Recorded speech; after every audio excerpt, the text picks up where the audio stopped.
Ulgulan rally का आयोजन कर रहा है। हमारा मानना है कि ऐसे आयोजन के लिए उलगुलान शब्द का प्रयोग करना बेहद खेदजनक, आपत्तिजनक, आदिवासी अस्मिता को चोट पहुंचाने वाला और भगवान बिरसा मुंडा के द्वारा जिस आंदोलन से अंग्रेज़ों को खदेड़ने की शुरुआत हुई थी, इन सब चीज़ों का अपमान है। और उलगुलान की बात कौन कर रहे हैं साहब? ये उलगुलान ना होकर ये भ्रष्टाचारियों का जुटान प्रतीत होता है, ये टुकड़े टुकड़े गैंग का जुटान प्रतीत होता है, ये राजनीतिक राजवंशीय राजकुमारों का जुटान प्रतीत होता है और सनातन विरोधियों का भी ये जुटान प्रतीत होता है। और इसका नाम इन्होंने उलगुलान दिया है। ये वीर शहीद जो झारखंड के लिए, जिन्होंने देश के लिए अपना सर्वोच्च कुर्बान किया था, सर्वोच्च बलिदान दिया था, उनका अपमान है। क्योंकि मंच पर कैसे लोग नजर आएंगे साहब?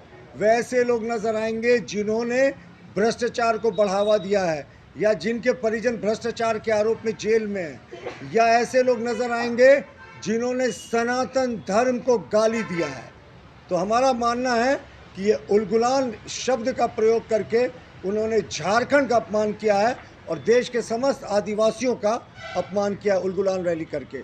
और उलगुलान की बात करें ना, तो उलगुलान की शुरुआत तो सोरेन परिवार में ही हो गई है। जब सीता सोरेन जी ने झंडा बुलंद किया, उलगुलान का आह्वान किया कि जो एक तरफा आक्रमण हो रहा है उनके ऊपर, जिस मुश्किल हालात में उनको अपने और अपनी बेटियों की परवरिश करनी पड़ी, उनके पति की मौत दुर्गा सोरेन की वो जांच की मांग करती रही, लेकिन इस निष्ठुर सरकार ने बंद करके रखा अपने कान, उनके मांगों को अनसुना कर दिया।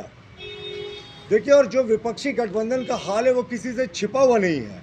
अब चतरा, पलामू, लोहरदगा, राजमहल, कोडरमा सीटों की बात करें तो कहीं फ्रेंडली फाइट की बात हो रही। साहब, राजनीति में फ्रेंडली फाइट क्या होता है? अगर चतरा में राजद और कांग्रेस एक दूसरे के खिलाफ लड़ेंगे तो एक दूसरे के वोट को काटेंगे। तो यहाँ फ्रेंडली कुछ नहीं होता। तो ये, और इसके अतिरिक्त जो इनके पार्टी के विद्रोही उम्मीदवार हैं, वो भी कहीं कहीं कई सीटों पर तालमेल अपना ताल ठोकते नजर आ रहे हैं। तो हमारा मानना है कि ये गठबंधन बिना नीति सिद्धांत का, बिना जनता की सोच कर आया। आपने अनेक बार ये देखा है कि इनके बीच में सीटों को लेकर विवाद होता रहा, कौन किस सीट से लड़ेगा इसको लेकर विवाद होता रहा। लेकिन जनता के लिए क्या सोच है, झारखंड के लिए क्या सोच है, ये इन्होंने अभी तक उजागर नहीं किया। तो यही इनका लीडरशिप पूरे तरीके से एक्सपोज्ड है। और दूसरा हमारा मानना है ये सनातन विरोधियों का भी जुटान होगा। अभी झारखंड मुक्ति मोर्चा को अपने सामान्य ज्ञान को ठीक करना चाहिए। हालांकि आप में से किसी ने ठीक करने की कोशिश भी की थी। वो डीएमके के नेता उदयनिधि स्टालिन थे, जिन्होंने सनातन के लिए घटिया घटिया शब्दों का, कीड़ा मकोड़ा, डेंगू, मलेरिया, पता नहीं कैसे कैसे शब्दों का प्रयोग किया था।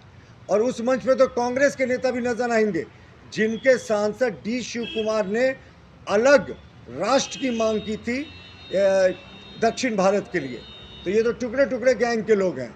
तो हमारा मानना है कि अविलंब इनको उलगुलान शब्द का अपमान नहीं करना चाहिए। आदिवासी अस्मिता से जुड़ा है, आदिवासियों के मान स्वाभिमान का वो प्रतीक है। और वो सबसे बड़े आदिवासियों के जो भगवान माने जाते हैं बिरसा मुंडा, उनके द्वारा ये आंदोलन की शुरुआत की गई थी।